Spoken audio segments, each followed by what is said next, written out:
Mutation Genesis from the Fempiror Chronicles by George Willson. Chapter 17.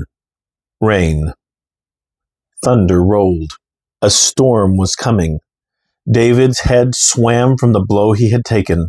He struggled to remember where he was and how he had gotten there. The first thing he realized was that he was buried under a mound of wood and other debris. He coughed a few times, forcing the dust from his lungs. He pushed the broken wood off him and saw the night sky overhead. Clouds blocked the stars, and he wondered how long he had been lying here. He noted how quiet it was. He stood up and looked around. His body ached. He had landed in the side of what appeared to be a tailor shop. His crash through the wall had thrown wood into several mirrors and knocked piles of fabric and finished garments to the floor. He looked outside across a dirt road and saw the center of the town of Calirum. A large pole stood planted in the ground, with wood burning around it. The crackle of the fire was the only sound penetrating the silence, apart from the occasional thunder. Then it all came back to him in a flash. Abraham, the Tapish, the battle, Beth. A rider had thrown him from the battle and left Beth to fend for herself. He put the pain behind him and charged out of the broken storefront. "Beth," he called out. "Beth?" He surveyed the town square. First, he saw Abraham sitting on the steps of the town hall as the only living person in sight. Abraham's head was bowed. His eyes stared at the ground. David surveyed the rest of the town. Bodies of the former townspeople lay strewn about the street where the Tepish riders had killed them. But as he looked over the carnage, his eyes settled on one body that was bloodier than the rest, a crumpled form wearing what remained of a blue and white dress. David's stomach leapt into his throat. Words failed him. He had failed her. He ran full out to her body and fell to the ground beside her, ignoring the rocks that dug into his knees when he landed. Pain was now immaterial. Tears welled up in his eyes as he gently rolled her over and cradled her head in his lap. He tried to say her name, but nothing came out. He knew she could not respond anyway. She was gone. He stroked her hair as the grief hit him. He hugged her body close to him as a wail broke from his lungs to break the hardest of hearts. He involuntarily rocked her as he cried, unable to stop. This was his one true love. Deep within him, he knew that the one thing that had kept him going all these years was the hope that one day he might see her. Now, after too short a life with her, he would never see her again. He had done everything she had wanted in the past few days. She finally had peace with her life. She finally had some happiness again. She had told him so as he had held her in his arms only a few hours ago. Now it was over. What else did he have to live for? He did not know how long his tears mingled with the blood on her dress. He did not know how long he had lain unconscious or when the sun would rise. If he died holding her, then he would die. Why did she have to die? What had she done that deserved this end? He was the one who started it all. He was the one who should be held responsible. And yet he lived. Why? Finally, he lowered her body into his lap again and looked upon her face. "Oh, Beth," he was finally able to whisper through his tears. "Beth, forgive me." He leaned down to her and kissed her on the lips one last time. He touched his forehead to hers and closed his eyes. "Me and you, right?" he whispered softly, but only silence followed. He heard footfalls walk up to him slowly. As he had seen only one other living being in the town, those feet would only belong to one person. Anger welled up inside of him. "Why?" David asked, barely able to keep his voice level. There was no reason to destroy this village. He looked up to find Abraham standing over him. Abraham's face was emotionless, though David could see that Abraham's eyes were bloodshot. She did not have to die. "I had nothing to do with this," Abraham said stoically. "She was going to go free." David just stared, dumbstruck. He knew that his old friend could not be this thick. He gently lowered Beth's body to the ground, stroked her hair, and then stood before Abraham.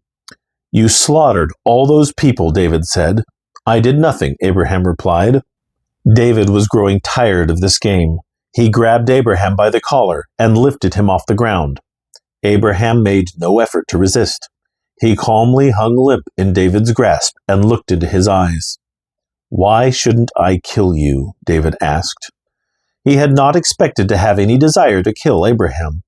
Only a few hours ago he thought that Abraham was happily settled in Hogginstown with Mary Dillinger, but learning that Abraham had joined the Tepish and wiped out a town of innocent people changed everything. "You've certainly succeeded in killing everyone else who has come close to you," Abraham pointed out. "Zechariah, Beth." David knew where Abraham was going with this, but he could not allow his concentration to be broken again. "I did not kill them," David insisted. "No?" Abraham asked. "You were the catalyst. If it weren't for you, they would both be alive. Do you wish to add me to your list?" They stared angrily into each other's eyes, old friends, both in pain over the loss of someone they held dear to them. Abraham's reason penetrated David's anger, and David knew that Abraham was right. In all these years, Abraham had learned from Vladimir about David's first few days as a Fempiror, and he knew David's place in the canon of Fempiror history. David's grip softened, and he lowered Abraham to the ground. "No," David said. He knew in his heart that he did not want to kill Abraham. Abraham was a pawn like the majority of the Tepish army. They lived on revenge and fear. He could not do it. David turned back to Beth and dropped to his knees to be close to her. "You're right," David said, looking at Beth's body. "I am a blight. Those closest to me have died. Perhaps you are right to want to kill me." "I have not forgotten my promise," Abraham said, "and I intend to make good on it." Abraham knelt next to David and looked into his face. "However, I think we can help each other for the moment." David scoffed. "Why should I?" he asked. "Because you owe it to me," Abraham said angrily.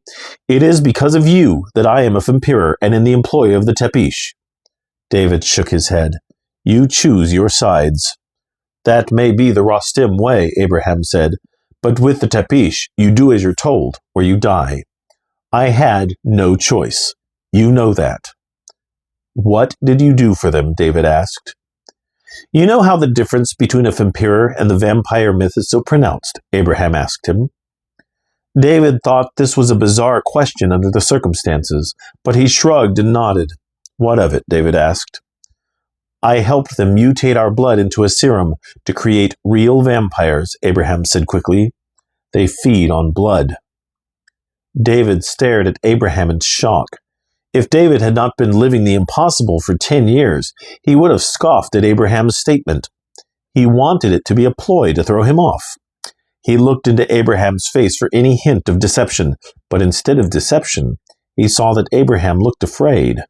David's eyes widened as the gravity of the statement hit him. His mouth dropped open as he searched for words for the second time in only a few minutes. "Why?" he asked. "I had to," Abraham said, "but I wish I hadn't. I will spend my life trying to undo it. I helped them to create monsters. When they are hungry, they think of nothing but the hunt. They're as fast as we are and just as strong. They can survive in sunlight, and they are able to cling to walls and ceilings. They are further removed from humanity than we are.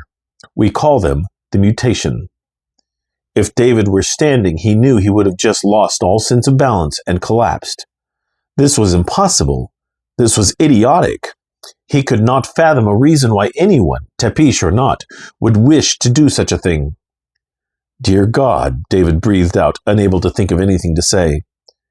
"It's worse," Abraham continued, as if using David's response as a cue to do so. "Their blood will change a human to a mutation, as ours changes them into a Fempiror, but our blood has no effect on them." David nodded.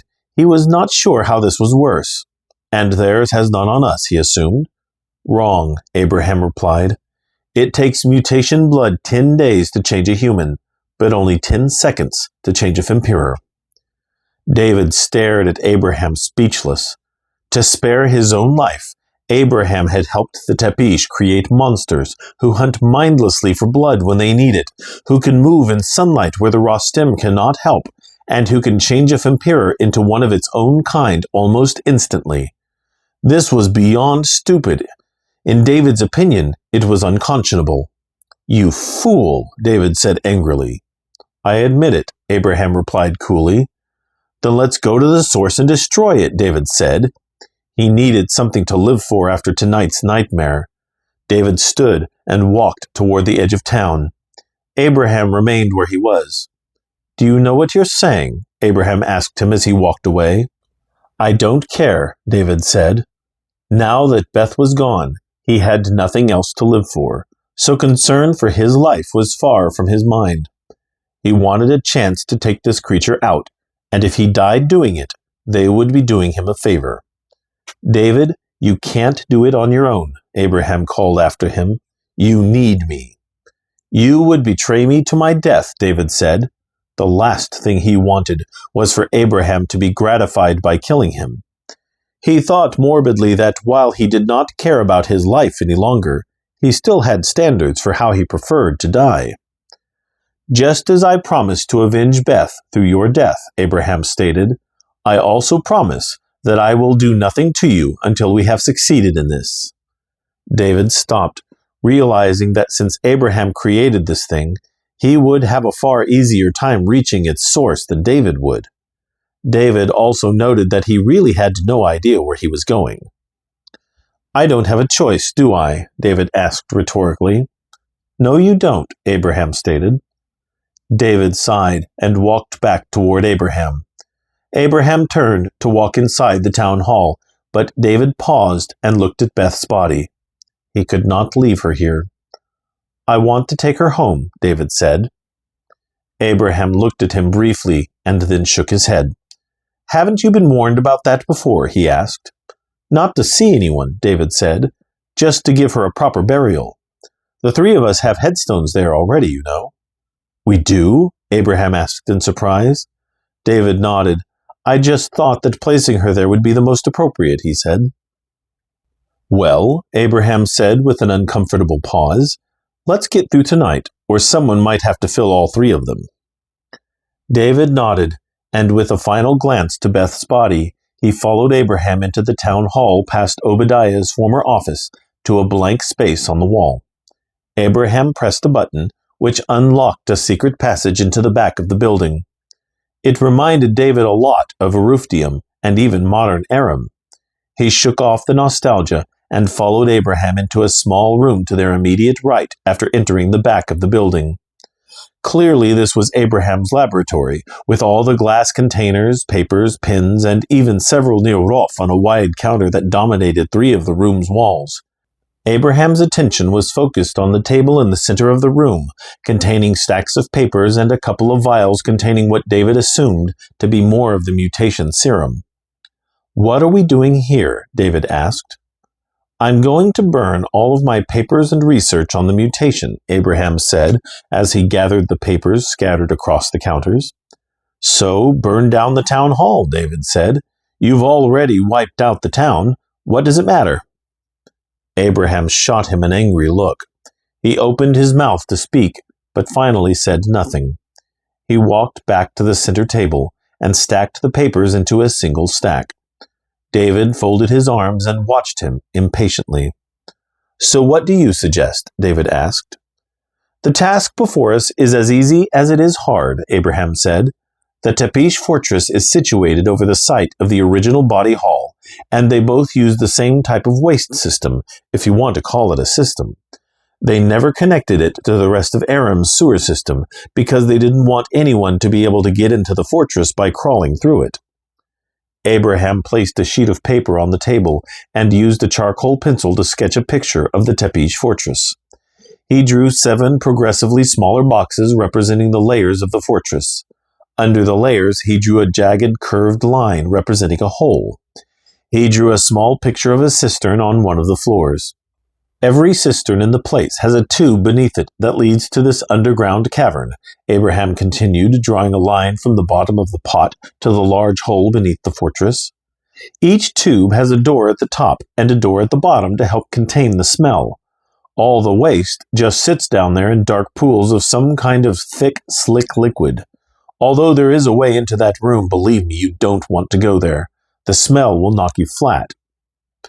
David looked at the rough drawing and shrugged. "Why does this matter?" he asked impatiently. "Human waste, if contained, has so much phlogiston that even a spark will ignite it," Abraham explained. "Left to stagnate with that dark combustible fluid, and you have a situation that would, well, let's just say it's what we need." David just stared at Abraham. He had very little idea of what Abraham just said or how this helped. What?" David asked. "Phlogiston," Abraham said. "You know, it's what makes things burn." David stared for a moment longer until he finally just closed his eyes and shook his head. "So what does all this mean to me?" he asked. His tailor roots were showing through and that he had no idea what Abraham was talking about. It was clear that after leaving Hogginstown, Abraham had learned much more about his alchemy profession than he had ever known before. "It means," Abraham continued with the utmost patience, "that if you drop something like a torch down one of the cisterns, it'll set that whole level on fire. Once it goes, the whole tower will collapse on itself." David nodded. "That sounds easy," he remarked. "Too easy," he thought to himself. "That part is," Abraham said. "The problem is that the flames will spread so quickly into the first level that you'll need to do it from pretty high up. And if you go very high, a torch would never make the journey into the basement. You'll need something else. And since the first floor won't be available for escape, you'd have to go out a window or something from there." "Oh," David said. He was right about it sounding too easy. He would have to get to a high level and jump out a window to escape before the tower fell down on itself. However, he thought that as long as he succeeded in destroying the fortress, it would be a good way to die. "What do we have to work with?" he asked. "I can get you in the door masquerading as a prisoner," Abraham replied. "From there, I can say you overpowered me, and you're on your own. I will head to the laboratory and destroy what I can. You can figure out how you can drop something down the tubes and make it out in one piece." "From very high up, what are the chances that whatever I drop gets stuck?" asked David. "Very slim, actually," Abraham replied. "The tubes are all set as vertically as possible, so that waste doesn't get trapped in them. If we ran any of the tubes horizontally, waste could get trapped because while we do run water through the cisterns, there isn't enough pressure to clear waste from a horizontal tube. By running them vertically, it all falls into this cavern." David nodded thoughtfully and then considered something else Abraham had said. "If I'm going to destroy the place," David said, a bit confused, "then why do you need to go to the laboratory first?" "Two reasons," Abraham explained. "First, you might not succeed, so at least I will have to.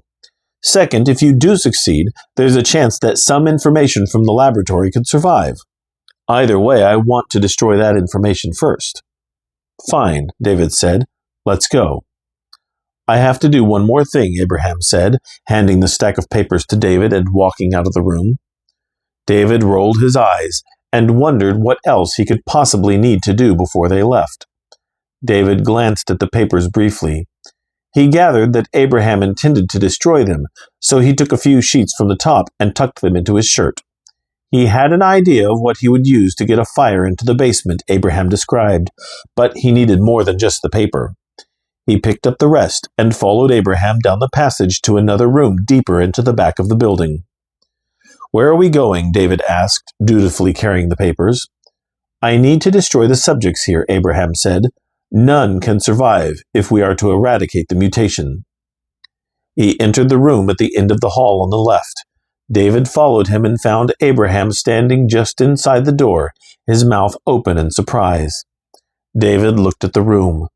There was a glass wall immediately inside the room with a door leading into the other part of the room. On the east side of the room was a large window that David recognized as where he, Beth, and Fempiror had all been surprised by a mutation jumping against the window. However, this time the room was empty. The outside glass had been smashed. He looked at Abraham. "I think I saw two in here yesterday. You're not going to tell me there were more, are you?" David asked calmly, preparing himself for a fight against these things. "No, there were only two," Abraham said. "One was a human subject, and the other a Tepish guard originally. And now they're gone." "I need to get my sword," David said. He could fight with the long swords that littered the ground from the earlier battle, but he could handle his much better. "Right," Abraham agreed. They made their way out of the town hall quickly. As they exited the hall, David folded the stack of papers under his arm and snatched one of the self-lighting torches from the wall. He extinguished it and hung it on his belt. He was grateful the metal end that put out the flame kept the end of the torch cool as it hung against his leg. Thunder rolled as they entered the night air. "Looks like rain," Abraham noted. David nodded. "Let's just hope it holds off long enough for us to take care of your little problems. Do you see them?" Abraham shook his head. David carried the remainder of the papers that Abraham had given him and dropped them onto the smoldering fire where Abraham had intended David to meet his end.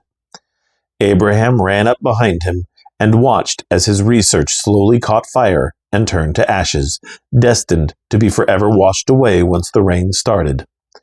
Abraham sighed deeply as he watched. Without a word, David turned and ran toward the Colirum Inn. He thought he spotted movement on the wall above the door to the inn, but he could not be certain. It made little difference to him at this time, since he could not stand against it without his sword. He needed to get back to his room. He charged through the door with Abraham right behind him. They passed the desk where Fiona had once greeted them. Now Fiona was either dead or had fled the town after the Tepish had overrun them. David ran up the stairs and kicked in the door to room 202. His rucksack rested undisturbed in the corner of the room with his sword still tucked into its custom redesigned interior. With no time to change his clothes, David quickly put on his wrist and ankle gauntlets over his shirt sleeves and woolen stockings. The ankle gauntlets, however, were made to fit over long trousers and boots, so they did not fit him as he was dressed. He returned the ankle gauntlets to his rucksack and settled for wrist gauntlets along with his sword, which he strapped to his back and hoped he would have time to change into his proper Rostem attire before they left. He turned to Abraham. "I wish I had something you could use," he said apologetically. "Well, better than the swords littering the street." Abraham pulled back his overcoat and unsheathed a dagger from a small scabbard on his belt. "I trained as a Tepish for 2 years," Abraham said. "I'm no fighter, but I can protect myself." David nodded. That would have to do. "Let's go." They turned to the door to leave, but the person he and Beth had seen in the room with the window stood in the doorway, blocking it. Presumably, this was the human subject Abraham referenced, meaning that the guard was out there somewhere too. The subject snarled at them, revealing his elongated teeth like the fangs of a snake in the darkened room. It shrank to the floor onto all fours as if preparing to spring. Abraham and David slowly backed away from him. David moved his hand to draw his sword. The subject locked onto the movement and leapt across the room at David, clearing the entire distance in a single movement. David anticipated the subject's landing. He rolled and kicked the subject through the wall of the room. The wood splintered as the subject flew outside, but as he sailed through the air, the subject righted himself and rolled to a gentle stop on the ground below. David watched the subject's dexterity in awe.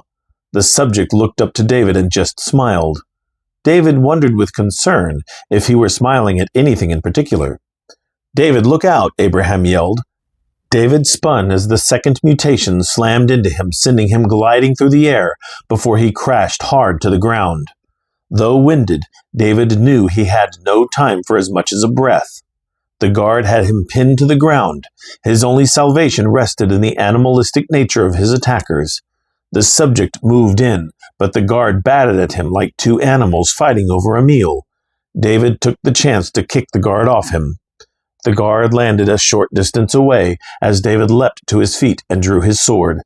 He stumbled for a moment as the gravity of his fall hit him, but he never let down his guard. The subject mutation attempted to take the advantage David momentarily offered, but he swung his sword in defense, and the subject backed away. David stepped back to attempt to keep both mutations in view, but the mutations assumed opposite positions, making it very difficult for David to watch them both. He dared not make the first move this time. Suddenly, the guard fainted behind David and leapt onto his back. The subject tried to attack from the front as the guard tried to bite David. David swung at the subject, who avoided the swing. David grabbed the guard by the shirt and threw him to the ground. The guard immediately jumped to his feet and attacked again. David took several swings, but the guard moved unbelievably fast, avoiding each one. Even among the most advanced Rostem, he had never seen anyone move so fast. David realized too late that he had failed to watch the subject when the subject suddenly grabbed him from behind, holding both of David's arms in a vice-like grip. David desperately fought against the subject's grip as the guard moved in again. They each closed in on David's neck. Then the subject lurched unexpectedly. The guard was distracted long enough for David to kick him away. He broke the subject's grip and realized Abraham had made his way downstairs and had stabbed the subject in the back. Abraham withdrew his dagger and stabbed again. In a swift move, the subject threw Abraham to the ground and pounced on him, holding his dagger hand still. David tried to reach Abraham, but the guard had recovered and attacked David again. David used every ounce of training in him, but every lightning-fast swing was met with a faster dodge by the mutation. David was unable to get a single hit in on his adversary, and while he fought with the guard, the subject was preparing to make a meal of Abraham. David glanced back to Abraham, whose dagger lay worthless on the ground, his hand pinned by the subject. The guard took the opening of David's distraction and kicked him against the wall of a building. Thunder rolled again as the strength of the mutations overwhelmed David and Abraham. Abraham screamed as the subject bit into the side of his neck. David braced for the inevitable. Rain fell. David thought morbidly that the rain would wash this carnage away, and no one would be any the wiser. Their short-lived mission to destroy the mutation had failed. Abraham had succeeded in developing the ultimate weapon for the Tepish. They would overrun the human populace in no time with speed and strength like this. Then he noticed that the guard had released his grip. He watched in wonder as steam rose from the guard's skin where the water hit it. The guard looked at his arms where every drop of water seemed to turn to blood under the rising steam, and David saw confusion and pain on the guard's face. He looked to Abraham, and the subject's back was steaming as the rain fell harder and harder against it. Abraham kicked the subject off him. The mutations reeled in pain and screamed as their skin melted under the pelting rain like butter in the summer sun. Abraham and David stood side by side and could only watch in wonder and horror as the rain, which brought life to the world, opened wounds on the mutations. Blood that flowed from their rapidly spreading water wounds quickly soaked their clothes. They fell to the ground, writhing and screaming in the storm as trails of steam filled the air and blood pooled around them as the rain washed it all away. Soon they stopped moving. The rain had killed them. David and Abraham stared at what remained, oblivious to the rain soaking them. Neither spoke for a very long time as steam continued rising from the mutation corpses. "Did you know that would happen?" David finally asked, never taking his eyes from their deceased attackers. Abraham slowly shook his head, his mouth open. David noticed that Abraham's neck was bleeding from the mutation's bite. "How much like the myth are these creatures?" David asked, staring at Abraham's wound. Abraham looked at him confused. David pointed to Abraham's neck. Abraham reached up, touched the wound with his fingers, and regarded the blood. He pulled back. "Oh," Abraham said, realizing why David had asked. "A bite won't change anyone. They're just like us in that regard. The serum is in their blood, so they'd have to get their blood in their victim somehow. The bite just opens the victim to be drained." "How are you so cold about it?" David asked. "I'm keeping a lot of emotions in check right now, David," Abraham said bluntly. "Can we just leave it at that?" David looked at him for a long moment and considered what emotions he might be suppressing. Grief over Beth, maybe, his revenge against David, maybe even the pain and frustration over his own creation attacking him. Whatever it was, David just nodded. "All right," David said, "let's get out of here." Abraham nodded and turned to the edge of town. David walked back to Beth's body, now drenched in the falling rain. It had washed away her blood, and now she looked peaceful. He would come back for his Rostem clothes later. There was too much to do. He picked her up gently and held her close to him. He looked at Abraham, who only watched as David walked toward him. Neither spoke a word as David passed him and led the way to the leva cart some distance out of town. As they walked, he heard Abraham sniffle once, and he was certain of at least one emotion he had been keeping in check. David was grateful for the rain. Tears that fell with every step of the old friends were cleansed as the earth wept for the end of Elizabeth Carpenter.